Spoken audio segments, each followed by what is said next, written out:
Bonjour tout le monde. Alors, la vidéo que je vais réaliser aujourd'hui, elle a pour sujet d'étude les fameux miracles scientifiques du Coran. Peut-être vous en avez déjà entendu parler. Ce phénomène qui se développe sur Internet depuis plusieurs années maintenant, dont sont friands d'ailleurs tant de jeunes musulmans et de néo-convertis. Voilà, il ne parle peut-être pas forcément à tout le monde, alors je vais vous faire disons un petit topo sur le Coran. Voilà, ça me semble utile pour préciser un petit peu la nature de ce concept des miracles scientifiques du Coran, expression un peu oxymorique, miracle scientifique, alors que le miracle dans l'acception en tout cas voilà, de l'imaginaire collectif des gens la plupart du temps, c'est un événement qui effectivement dépasse le cadre normé des lois de la physique et de la nature. Voilà, ce qui est un peu le contraire de la science. Voilà, donc ces miracles scientifiques du Coran que je qualifie personnellement de mirages scientifiques, d'où le titre de la vidéo. Alors le Coran, donc, pour rappel, depuis la position d'un musulman lambda, c'est le récit du Dieu Allah adressé au prophète Mohammed dans le but d'annoncer aux êtres humains ce qu'il faut faire pour éviter l'enfer et ce qu'il faut faire également voilà, pour gagner le paradis dans l'au-delà. Et aussi ce qu'il ne faut pas faire voilà, pour éviter l'enfer et ce qu'il ne faut pas faire bien sûr pour gagner le paradis dans l'au-delà. Et parmi donc les choses à faire, bien évidemment, obéir au prophète Mohammed, c'est un devoir incontournable. Depuis la position islamo-sceptique, en revanche, le Coran, c'est un récit retranscrivant les commandements et les justifications d'un gourou qui utilise la peur et l'ignorance des gens dans le but d'obtenir du pouvoir politique, de l'argent et bien évidemment les faveurs des femmes. Mohammed, c'était c'était un simple bédouin du 7e siècle, pas particulièrement doué en dialectique, enfin en argumentation rationnelle, disons, de ce que j'ai vu moi du Coran et aussi dans des récits de hadith sahih. Et il était aussi également peu doué, je pense, en sciences physiques, chimiques ou naturelles. Et donc il allait de soi que que le Coran, donc son œuvre officiellement, ne pouvait pas contenir des textes qui, sur le fond, seraient capables de trancher nettement avec l'optimum des savoirs théoriques et pratiques scientifiques de son époque. Pourtant, bien des musulmans croient cela. Voilà. Problème, toute l'histoire des civilisations humaines sur Terre semble démontrer que le Dieu Allah, qui régit un petit peu, qui orchestre toute la vie sur Terre officiellement du point de vue musulman, et bien, tout porte à croire que ce Dieu s'acharne à vouloir faire rayonner des savoirs, des savoir-faire et des technologies de mécréants, chrétiens, juifs ou judéo-chrétiens, et pas particulièrement en tout cas ceux de musulmans. Les meilleures médecines et techniques médicales du monde viennent de mécréants et pas de musulmans ou pas du monde arabo-musulman. Les automobiles, les avions, Internet, l'informatique, le réfrigérateur, le congélateur, le téléphone, la radio, téléphone mobile donc aussi, l'électricité, l'ampoule électrique, le sous-marin, la fusée, la télévision, la clé USB, la vaccination, bref, tout démontre aux musulmans qui connaissent un minimum l'ingéniosité des meilleurs scientifiques qui ont fait rayonner le savoir et surtout la puissance du monde occidental à travers ces derniers siècles, donc que ce sont des occidentaux non musulmans qui sont à l'avant-garde de la science parmi les civilisations humaines et pas des musulmans. Conscients de cela, des musulmans donc, se sont alors mis à utiliser l'indigence et la suffisance des récits coraniques, tant sur la forme que sur le fond, afin de réussir à faire dire au Coran ce qu'il ne dit pas.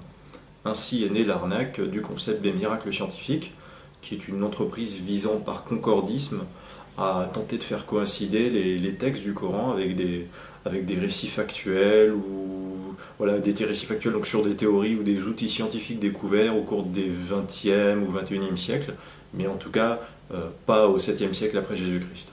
Le but est de pouvoir frimer et de dire vous avez vu, la preuve que le Coran est divin, c'est que ce récit il annonce des choses qu'il aurait été impossible à un simple bédouin du 7e siècle de découvrir. Au milieu des 450 pages de mon livre Il était une fois l'islam, je consacre d'ailleurs deux parties donc, de ce livre à cette entreprise rhétoricienne que sont les miracles scientifiques du Coran.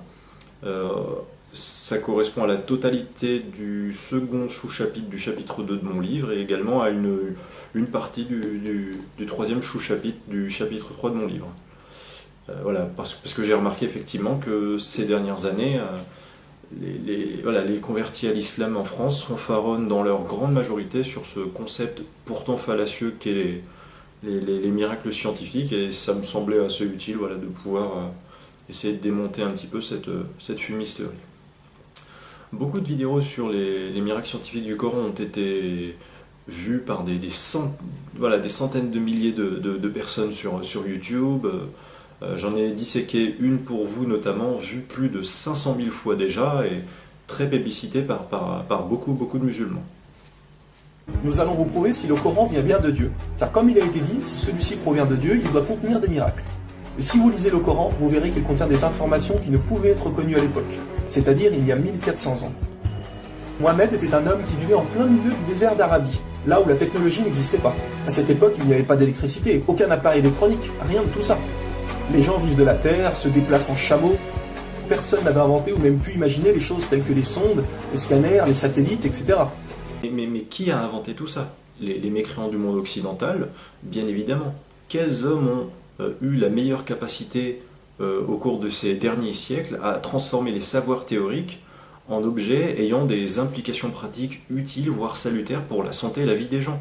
Les mécréants, et notamment donc les chrétiens, juifs, athées ou agnostiques issus du monde occidental. Il y a plein d'exemples. Il y a Léonard de Vinci, Nikola Tesla, Benjamin Franklin, Louis Pasteur, Thomas Edison. Personne n'avait inventé ou même pu imaginer les choses telles que les sondes, les scanners, les satellites, etc. Surtout pas les musulmans que les occidentaux ont trouvé en colonisant le monde arabo-musulman, et notamment dès 1830 par la campagne de conquête de ce qui allait devenir l'actuelle Algérie par les Français.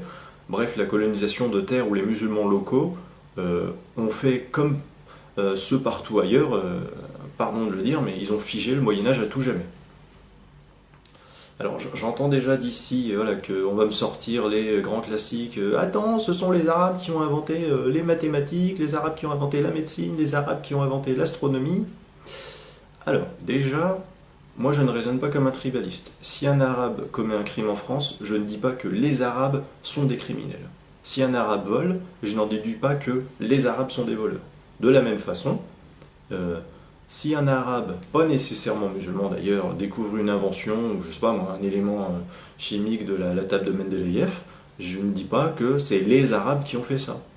Alors en plus, personne n'a inventé les mathématiques ou la médecine, c'est un raisonnement complètement inepte. Je veux dire, un homme de Cro-Magnon sur une plage qui voit un tas de 6 noix de coco sur sa gauche, et puis sur sa droite il voit 2 tas de 3 noix de coco, et puis il se dit que dans sa tête il se dit que les 2 tas voilà, forment la même somme de noix de coco. Ben, à ce moment-là, il conceptualise déjà une opération arithmétique de l'ordre de ce qu'on pourrait appeler les mathématiques. Voilà, les mathématiques ne sont pas nées du jour au lendemain. Il n'y a pas quelqu'un qui a découvert les mathématiques ou qui a inventé les mathématiques. Il y a des petits apports de transmission de savoir avec le temps un peu partout sur Terre. Il n'y a pas un peuple qui tout à coup invente les mathématiques ou la médecine. Voilà, chaque être humain qui se soigne avec une plante parce que ça permet de faire cicatriser la plaie plus vite, ou alors un autre être humain ailleurs qui conçoit un algorithme dans sa tête. Voilà, peu importe d'où et de quand il vient, enfin, il fait des mathématiques ou il fait de la médecine tout simplement. Mais quand on fait une espèce de hiérarchie sur l'efficacité notamment, les meilleurs mathématiciens, médecins, astronomes, voilà, les meilleurs scientifiques au monde de domaines très complexes, ce sont les Européens, ou tout du moins les Occidentaux. Voilà, eu égard, je dis occidentaux, eu égard aux différents grands scientifiques des États-Unis d'Amérique, aux racines européennes pour la plupart, voilà, qui ont apporté beaucoup en matière de savoir-faire et de technologie. Et pourtant, dans le Coran, nous pouvons lire « Sous l'eau, il y a des endroits où il y a de l'eau douce et de l'eau salée. Et entre les deux se trouve une barrière invisible qui empêche les deux eaux de se compénétrer. C'est-à-dire que le sel de l'eau salée ne va pas dans l'eau douce. Ces barrières les empêchent. Les océanologues comme Jacques-Yves Cousteau ont découvert cela récemment grâce aux sous-marins où ils ont pu faire des prélèvements d'eau, etc. Ça n'a rien d'un miracle de décrire que l'on peut trouver une barrière séparant l'eau salée de l'eau douce. C'est un simple constat ophtalmologique que des marins en l'an 1000 avant Jésus-Christ voilà, pouvaient constater en passant leur bateau d'une partie à l'autre, en plongeant leurs mains d'un côté pour goûter de l'eau et de l'autre, et en déduire voilà, que ça manque de sel d'un côté ou alors qu'il y a un peu trop de sel de l'autre. Et la voix off de la vidéo, elle dit quoi? Elle dit que ça a été découvert récemment par Jacques-Yves Cousteau. C'est complètement débile. Cousteau, c'est quand même le XXe siècle. Hein. Voilà. Avant ça, les mécréants du monde occidental, ils avaient juste inventé la locomotive, le téléphone, le télégraphe, la photographie, et genre, ça leur est passé sous le nez le coup de la mer salée capable de border l'eau douce qui sort du fleuve et qui se dirige dans la mer. Non mais faut arrêter à un moment donné. Qui, il y a 1400 ans, en plein milieu du désert, pouvait savoir qu'il y a des barrières invisibles dans l'océan? Alors, la soi-disant barrière invisible dans l'océan, ce n'est qu'un phénomène naturel constatable par la vue. Il n'y a rien de miraculeux dans ce récit, je suis désolé. Il est écrit dans le Coran que l'univers est en expansion continuelle, c'est-à-dire que celui-ci ne cesse de grandir. Les étoiles s'éloignent les unes des autres constamment. C'est en 1920, grâce aux appareils très perfectionnés, tels que les télescopes puissants, que nous avons pu savoir que l'univers était en expansion continuelle. Les télescopes des occidentaux, hein. Parce que dans le monde occidental, il y a des scientifiques, des chercheurs, mais moi je n'entends qu'une seule chose de la bouche des musulmans qui adorent se vanter du caractère divin et hautement scientifique des récits du Coran, les savants musulmans. Alors ces savants, ils sont super malins hein, et très crédibles, la preuve, ils sont musulmans, et aussi ils pensent que les djinns existent, la preuve, c'est écrit dans le Coran que les djinns existent. Ridicule. Alors je précise que le Coran ne parle nulle part du Big Bang, hein. Il s'y trouve des récits simplistes et imprécis, et les musulmans tentent de faire croire que ces récits seraient assimilables à la description de la théorie du Big Bang, une théorie très complexe, voilà, que qu'aucun musulman n'a jamais vanté en le Coran, avant que les mécréants du monde occidental ne se mettent à en parler, comme par hasard, c'est bizarre. D'ailleurs, dans le chapitre 2 de mon livre, qui pourtant est un essai, on ne peut plus sérieux, j'ai conçu 3 dialogues en fait entre deux personnages imaginaires, et le sous-chapitre 2 de mon livre, il est consacré au soi-disant miracle scientifique du Coran. Alors je vais vous citer le fameux verset imprécis et inutile que bien des musulmans vantent comme étant un récit dissertant sur le Big Bang, parce que la voix off de la vidéo évidemment ne le fait pas. Alors, donc en général c'est la sourate, dans la sourate 21 verset 30, il est écrit: ceux qui ont mécru n'ont-ils pas vu que les cieux et la terre formaient une masse compacte? Ensuite nous les avons séparés et fait de l'eau toute chose vivante. Ne croiront-ils donc pas? Bon, l'idée que l'eau aide à la vie, ça c'est juste évident, hein. Je pense qu'il y a plein d'animaux qui l'ont compris aussi au-delà des humains. Et donc ceux qui ont mécru n'ont-ils pas vu que les cieux et la terre formaient une masse compacte? C'est, encore une fois, voilà, on peut se focaliser sur l'expression les cieux et la terre. C'est très imprécis, ces termes ne sont définis nulle part dans le Coran, il n'y a pas de précision ni sur la durée, ni sur les modalités du déroulement de ce phénomène de séparation de ces deux entités non définies, et voilà, qui seraient assimilées à la théorie beaucoup plus complexe qu'est la théorie du Big Bang. Franchement, enfin, c'est une définition pré-moyenâgeuse et macroscopique, le coup de terre et cieux, partez chacune de votre côté. Voilà, pour en arriver à la déduction que c'est la théorie du Big Bang, la théorie bien évidemment des mécréants. Ni à partir de ce verset, ni ailleurs dans le Coran, voilà, il n'est question du Big Bang. On peut prendre les phrases floues qu'on veut et extrapoler. La théorie du Big Bang, voilà, ça a été théorisé par des phrases beaucoup plus développées et riches en démonstrations scientifiques, lorsque ce sont des scientifiques occidentaux qui en parlent.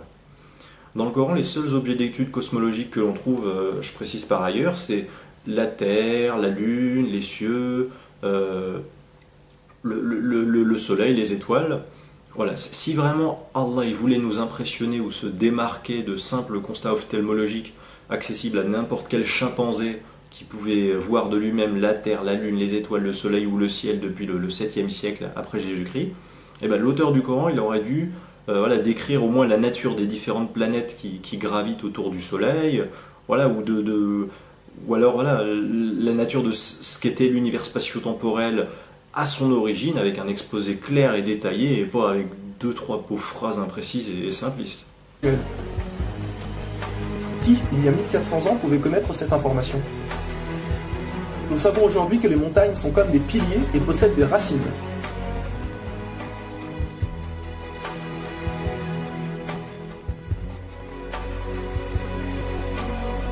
Sans les montagnes, il y aurait très fréquemment des tremblements de terre.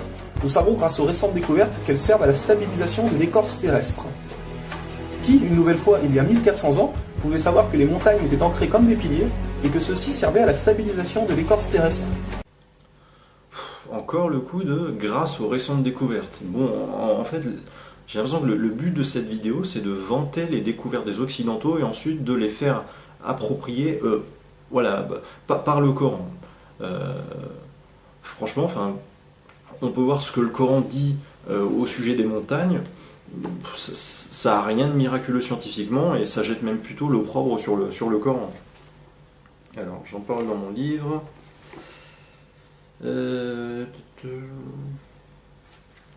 Donc c'est toujours dans le même sous-chapitre du chapitre 2, sourate 16, verset 15, et il a implanté des montagnes immobiles dans la terre afin qu'elles ne branlent pas en vous emportant avec elles, de même que des rivières et des sentiers, pour que vous vous guidiez. Ou alors sourate 21, verset 31, nous avons placé des montagnes fermes dans la terre afin qu'elles ne s'ébranlent pas en les entraînant, et nous y avons placé des défilés servant de chemin afin qu'ils se guident. Alors déjà, voilà, les montagnes immobiles dans la terre, encore une fois, ça discrédite un petit peu le Coran parce que à l'échelle d'une vie humaine, les montagnes paraissent immobiles, oui évidemment, mais à l'échelle des temps géologiques sur des millions d'années, voilà, les montagnes bougent, se meuvent, et les Alpes n'ont pas toujours existé et elles cesseront un jour d'exister. Donc, je vois pas ce qu'il y a de miraculeux là-dedans. Il est écrit dans le Coran que Dieu a créé les 7 cieux et la terre par le même nombre, c'est-à-dire 7. Nous connaissons aujourd'hui, grâce aux sondes qui vont sous terre, que la planète possède 7 couches terrestres. Le noyau interne solide, le noyau externe liquide, la couche D, le manteau inférieur, puis le manteau intermédiaire, le manteau supérieur et la lithosphère. Qui n'y a mis... Subdivision totalement arbitraire. Alors déjà, les 7 cieux, on ne sait même pas ce que c'est précisément. Et moi qui ai lu le Coran, l'auteur du Coran dit que le premier de ces 7 cieux est rempli d'étoiles. Donc les 6 autres doivent être vraiment très éloignés de la Terre, à mon avis, vu que dans tout l'univers il y a des étoiles. Et les couches souterraines dont la voix off parle à cause d'un verset de la sourate, c'est quoi le trailer, oui, 65, ouais, qui dit Allah a créé 7 cieux et autant de terre. On ne sait même pas déjà de quelle terre il parle. Voilà, mais ces couches-là, la voix de la vidéo veut nous faire croire que c'est les subdivisions sous la Terre jusqu'au centre de la Terre. Dans l'absolu, on pourrait les faire passer à 12 couches ou à 4 couches si on veut appliquer un degré de différentiel en nature basé sur des normes plus ou moins restrictives, voilà, selon des qualités mesurables telles que la température moyenne, le niveau de rigidité ou de viscosité, la densité de matière. Enfin, c'est complètement ridicule. Et de toute façon, la voix off, elle débite des savoirs jamais annoncés nulle part dans le Coran. Et voilà, toutes les descriptions très précises qu'elle fait, on les voit nulle part dans le Coran. D'ailleurs, il ne cite même pas de versets durant sa vidéo de propagande. Qui, il y a 1400 ans, en plein milieu du désert, pouvait savoir que la Terre possédait 7 couches? Il était impossible de connaître cela sans la technologie récente. Pourquoi la voix off, elle décrit ces couches à partir des savoirs, voilà, des mécréants du monde occidental? Donc, il donne le nom de ces couches à partir de savoirs, mais bien évidemment, il ne peut pas les donner à partir de versets coraniques là-dessus, puisque ça n'existe pas. Dans le Coran, il y a des descriptions très simplistes, d'ailleurs tellement simplistes que potentiellement on pourrait leur faire dire tout et leur contraire.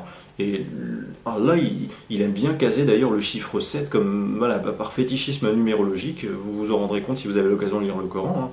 Dans le Coran, voilà, l'auteur il passe son temps à affirmer sans jamais décrire les choses précisément, différents faits, et puis il nous parle des 7 cieux, de la tempête déchaînée contre les Hades durant 7 jours et 7 nuits, de l'histoire du grain aux 7 épis, des 7 vaches grasses mangées par 7 hommes maigres, ou Joseph qui dit à je ne sais plus qui, voilà, de semer durant 7 années consécutives.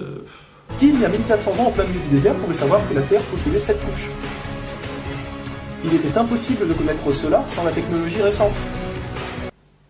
Pourquoi montrer des composants électroniques, invention des mécréants occidentaux? Pourquoi la voix off, elle ne montre donc pas une création de leurs savants musulmans depuis le monde musulman, voilà, une invention avant-gardiste par rapport à son époque? Il est aussi mentionné que les plantes ont des sexes, mâles et femelles. La découverte de la sexualité des plantes fut réalisée par Rudolf Jacob Comnenarius entre 1660 et 1720. J'ai jamais lu ça dans le Coran. Jamais. Voilà, il y a écrit dans le Coran qu'Allah il a créé un mâle et une femelle pour le couple, mais il n'a pas parlé de la sexualité et donc de la sexe-dualité des plantes. Et puis en plus, il existe des plantes hermaphrodites par ailleurs. Hein. Je dis ça, je dis rien. Et puis dans cette catégorie des couples avec un mâle et une femelle, voilà, Allah il n'a pas inclus les plantes de ce que j'ai lu dans le Coran. L'auteur de la vidéo, il pourrait citer tellement de fois ces fameux super versets scientifiques, mais il ne le fait pas. Il se contente d'aligner des affirmations. C'est sûr que c'est tellement plus impressionnant de nous bombarder avec des jolies images voilà, fournies par des caméras, technologies des mécréants du monde occidental. Le récit consistant à décrire ce qui semble accessible à toute personne ayant des yeux au 7e siècle sur Terre, pour moi ça ne m'impressionne pas. Les montagnes solidement ancrées dans le sol, oui ça peut sembler évident, parce que c'est massif, c'est immense dans le paysage, mais encore une fois ça ne m'impressionne pas du tout ce genre de récit. Le Coran explique étape par étape l'embryologie, c'est-à-dire comment un enfant se développe dans le ventre de sa mère. Le professeur Ketmour, qui a aussi le prix Nobel au Canada de l'embryologie, a confirmé que cela se passait exactement comme indiqué dans le Coran, et a affirmé que ces faits ne pouvaient être connus d'il y a 1400 ans. Ah bon? Bah déjà dans le Coran, nulle part Allah il ne parle de l'ovule. Normal, l'ovule on ne le voit pas. Encore une fois, Allah qui voulait mettre des soi-disant miracles scientifiques dans son Coran dans le but d'impressionner, afin de mieux faire, voilà, voilà, afin d'impressionner, dans le but de mieux faire accepter le savoir coranique éventuellement, enfin l'objectif est complètement raté. Il fait que citer des évidences visibles, accessibles à un bédouin du 7e siècle. J'ai pas l'impression qu'il soit capable de dire plus que ce que Mohammed aurait pu savoir en son temps, voilà, sur la péninsule arabique. L'auteur du Coran parle depuis le Coran du sperme de l'homme entrant dans la femme et se transformant en bébé. Ça n'a rien à vous regarder. C'est-à-dire, depuis des millénaires, tous les hommes ont compris ça. Un exemple, le Coran explique qu'à un moment, le fœtus a la forme d'une sangsue dans le ventre de sa mère. Et si on regarde des images des scanners, nous nous rendons compte que l'embryon a exactement la forme d'une sangsue et qu'il s'accroche à une paroi du corps comme le fait une sangsue. C'est nul. Je sais pas, moi je peux être un barbare arabo-musulman qui vit au temps du prophète et qui ouvre le ventre d'une femme enceinte à coups d'épée, voilà, une femme enceinte depuis peu, qui m'a supplié de ne surtout pas la tuer, et puis aller voir mes copains et leur dire oh les gars, je viens d'éventrer une mécréante de plus, voilà, elle m'a supplié de ne pas la tuer parce qu'elle était enceinte, et à l'intérieur, son bébé, pas encore trop bien formé, ça ressemble à une sangsue. Voilà. En quoi est-ce avant-gardiste ce nouveau et simple constat d'ordre ophtalmologique, cette comparaison métaphorique? Où est la science fondamentale, bien décrite, qui se dissocie des savoirs de l'époque et des superstitions de l'époque surtout, tout en étant véridique et voilà, impliquant des faits très concrets qui peuvent être bien mesurés dans la pratique. Moi, je n'en vois pas dans le Coran. Vous voyez comment les versets coraniques s'accordent parfaitement avec la science d'aujourd'hui? Pour savoir cela, il a fallu attendre l'arrivée de scanners, de caméras, etc. Les scanners, les caméras, enfin bref, que des trucs d'occidentaux, plus issus d'environnements socio-culturels ou socio-éducatifs chrétiens, juifs ou judéo-chrétiens, mais surtout pas musulmans en tout cas. Désolé. Il est écrit dans le Coran que les fourmis parlent. Nous l'avons confirmé en 2009 grâce aux appareils auditifs puissants. Un homme ne peut entendre ces bruits à l'oreille nue comme ça. Parler dans quel sens? Presque tous les animaux se parlent entre eux dans l'absolu. Pas plus les humains et les fourmis que les loups, les ours ou les chats. Le récit coranique sur le fait que les fourmis parlent, en plus, il ridiculise plus qu'autre chose l'auteur du Coran, quoi. C'est dans la sourate les fourmis, la sourate 27, ça parle du prophète Salomon, enfin version coranique en tout cas, et d'armées d'oiseaux et de djinns. Les djinns qui, je le rappelle, ne sont ni plus ni moins que de la superstition. Mais Allah il dit qu'il les a créés dans le Coran, et bien évidemment les auteurs de vidéos de propagande sur les miracles scientifiques du Coran, ils vont pas trop s'empresser de se vanter de l'existence des djinns. Voilà. Ça c'est avant-gardiste, il n'y a qu'un problème, c'est que c'est complètement faux et ridicule. Nous savons qu'au début du monde, il y avait seulement une nébuleuse primaire, compactée en une seule masse et qui a explosé, ce que nous appelons aujourd'hui le Big Bang. Le déroulement du Big Bang est pourtant écrit dans le Coran. Le Big Bang a été découvert au XXe siècle, alors que le Coran a été écrit au 7e siècle. Allez, la voix off, elle continue d'extrapoler, et bien sûr, elle ne cite pas ses sources. Le Coran affirme que ce sont les abeilles femelles qui ramassent le pollen des fleurs. Pourquoi le Coran ne parle que des femelles et non des mâles? Eh bien la science a découvert récemment qu'effectivement les femelles possédaient des organes que les mâles n'ont pas, et ceux-ci ne peuvent pas collecter le pollen des plantes. Encore et toujours, qui pouvait savoir il y a 1400 ans que les mâles n'ont pas les organes nécessaires pour le prélèvement du pollen? Qu'est-ce que tu racontes la voix off? Non mais arrête d'extrapoler sur du vide, sérieux. Le Coran ne décrit absolument aucune caractéristique physiologique des abeilles, et encore moins il ne donne d'éléments permettant de distinguer les abeilles mâles des abeilles femelles. Faut vraiment arrêter de nous balancer des images de huttes au milieu de la brousse, là, au moment où il nous sort son slogan 1000 fois ressassé. Qui pouvait savoir il y a 1400 ans? Ridicule, quoi. Il y a longtemps, les gens pensaient que la Terre était plate. Ce n'est qu'en 1577 que Francis Drake fait le tour de la planète et prouve que celle-ci est ronde. Le Coran, environ 1000 ans plus tôt, affirme que la Terre est ronde. Faux. Le Coran ne dit jamais que la Terre est ronde. Et la voix off ne peut bien évidemment pas citer un verset coranique dans ce sens-là, puisque ça n'existe pas. Le Coran il dit qu'Allah il a fait de la Terre un tapis, et que cette Terre elle est comme une couche qui s'étend. Voilà. Vous connaissez des sphères rotondes ressemblant à un tapis, ou alors des sphères rotondes capables de se déployer en longueur et en largeur, telle une couche qui s'étend? Moi j'en connais pas. Le Coran, environ 1000 ans plus tôt, affirme que la Terre est ronde, mais ne s'arrête pas à ça. Pour donner un exemple, il est dit que la Terre ressemble à un œuf, mais pas n'importe quel œuf, celui d'une autruche.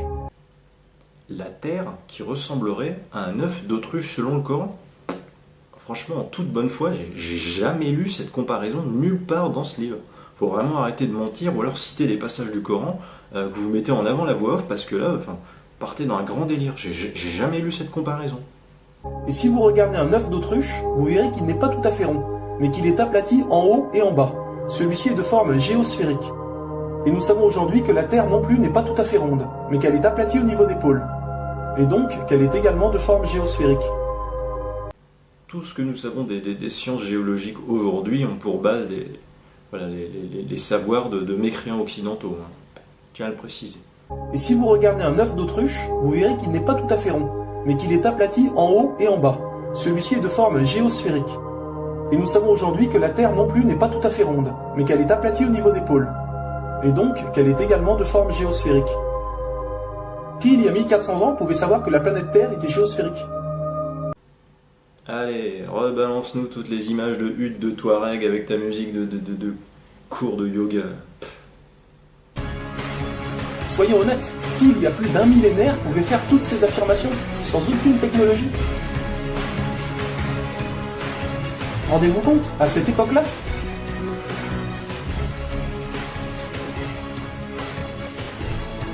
Et soyez conscients que je n'ai donné que quelques exemples. Il y a plus de 500 versets qui parlent de science sans aucune erreur. Le Coran parle d'astronomie, de biologie, de physique, de géologie, etc. Il n'y a pas des centaines de versets scientifiques dans le Coran, mais plutôt zéro. Voilà. Et ce livre décrit des faits simplistes, caducs ou imprécis, dans des domaines tels que les sciences naturelles, physiques ou géologiques. Je suis navré.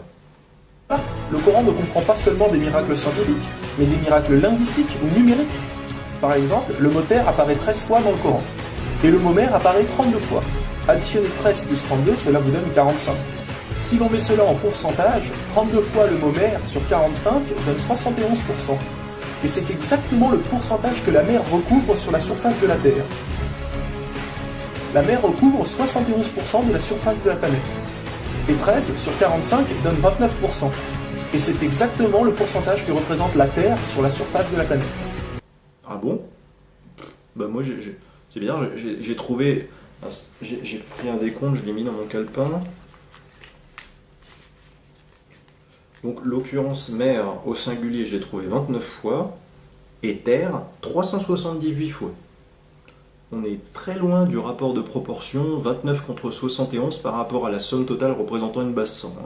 Faut arrêter de débiter des conneries racontées sur les sites de propagande islamique à un moment donné. Croyez-vous vraiment que cela vient du hasard? Le mot paradis apparaît 77 fois. Et devinez quoi? Le mot enfer apparaît aussi 77 fois. Donc voici ce que j'ai trouvé moi pour le paradis et l'enfer. Paradis 67 fois, enfer 98 fois. 98, hein. Un tiers de plus pour l'enfer, un tiers d'occurrence en plus. Franchement, si ce n'était pas un mensonge produit ou repris par l'auteur de cette vidéo, la voix off de la vidéo aurait fourni je sais pas moi, un document détaillant le décompte, voilà, la présence du mot paradis au sein des différentes sourates du Coran, genre il y est 21 fois dans la sourate 2, 14 fois dans la sourate 3, etc. Mais bon, dans cette vidéo, vu tout de même par près de plus d'un demi-million de personnes, voilà, et des personnes qui plébiscitent beaucoup cette vidéo,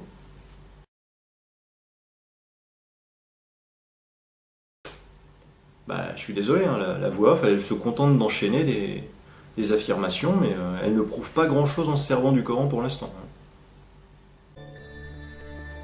Le Coran est d'une beauté incomparable. Dans la langue originale, c'est-à-dire en arabe, environ la moitié du Coran rime. Le Coran contient des palindromes. Un palindrome est un mot qui veut dire la même chose si on le dit à l'envers. Par exemple, Bob, à l'envers, vous aurez toujours Bob. Ou kayak, à l'envers, vous aurez toujours kayak. Un mot comme ça peut se trouver. Mais une phrase entière, cela est quasiment impossible. Ou alors votre phrase ne voudra rien dire. Mais non, le Coran possède des phrases entières en palindrome, et ces versets ont un sens très profond.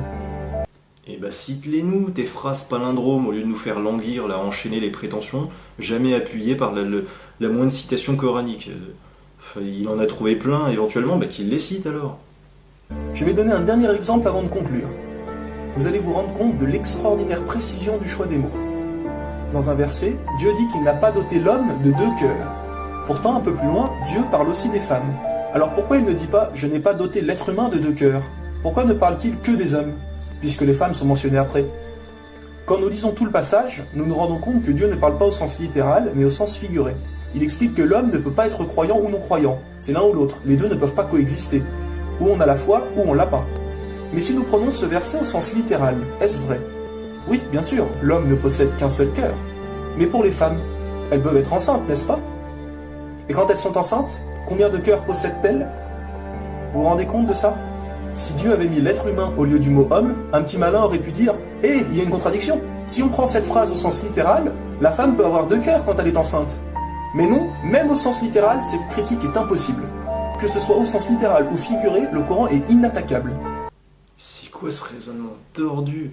Bon, allez, admettons. Allez, admettons que le Dieu Allah il existe vraiment et comment dire, qu'il ait dit que qu'il ait dit ne pas avoir placé 2 cœurs dans la poitrine de l'homme à cause du fait que la femme pouvait tomber enceinte.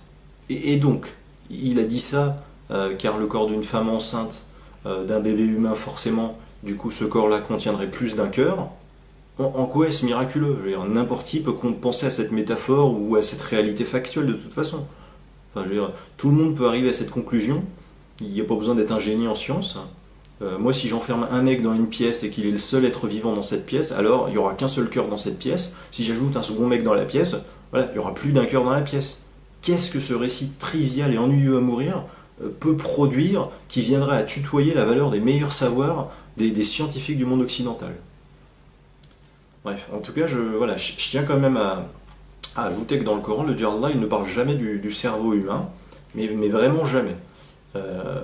Il s'inscrit plutôt dans la croyance de l'époque selon laquelle il y avait une cardio-conscience, c'est-à-dire qu'en gros, le cœur des humains servaient aussi de cerveau.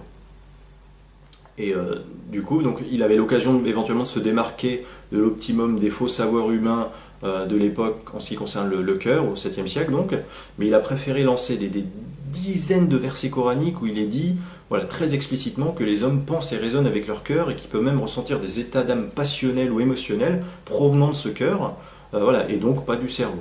Alors en voici quelques extraits. J'en ai dans mon livre, c'est dans mon chapitre 3. Alors.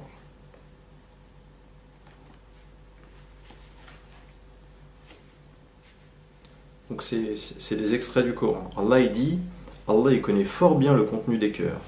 Il dit, le cœur n'a pas menti en ce qu'il a vu. Il y a dans les cœurs une maladie de doute et d'hypocrisie, et Allah laisse croître leur maladie. Leur cœur reste dans l'ignorance à l'égard de cela, le Coran. Ainsi l'avons-nous fait pénétrer le doute dans le cœur des criminels.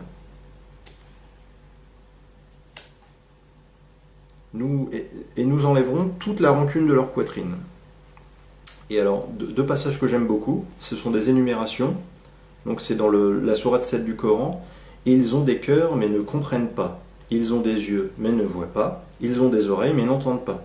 Donc il associe l'ouïe à l'oreille, il associe la vue aux yeux, il associe la compréhension au cœur. Ridicule. Et dans la sourate 5,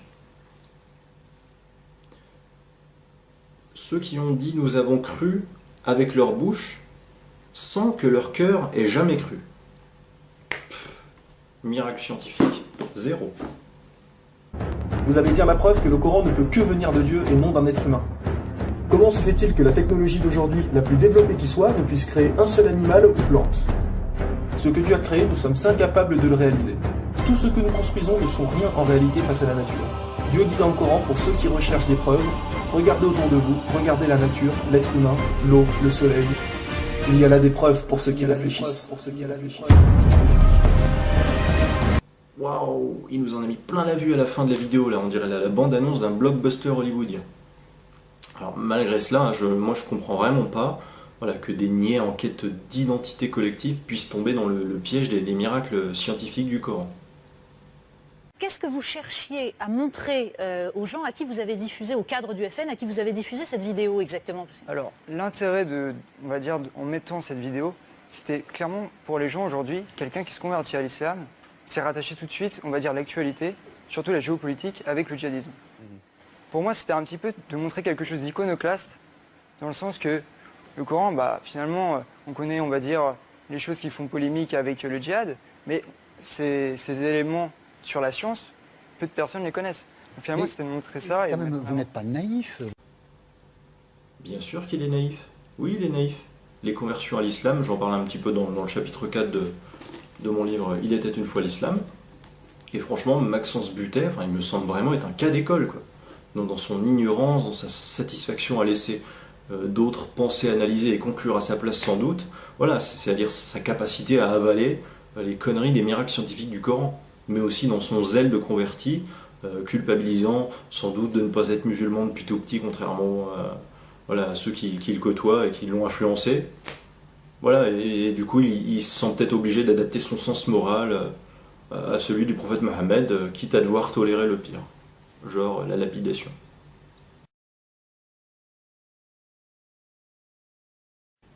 Monsieur Butet, moi j'ai travaillé 8 années dans le but de réaliser une étude théologique plutôt originale dans sa méthode. Voilà, mon livre s'appelle « Il était une fois l'islam ».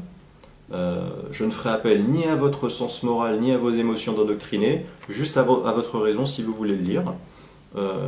Moi, dans ce livre, je vous donne vraiment toutes les meilleures raisons du monde de douter très sérieusement du fait que le prophète Mohammed ait été inspiré par un Dieu omnipotent et tout-puissant, et encore plus de raisons de trouver ridicules ces mirages scientifiques du Coran dans lesquels vous êtes tombés.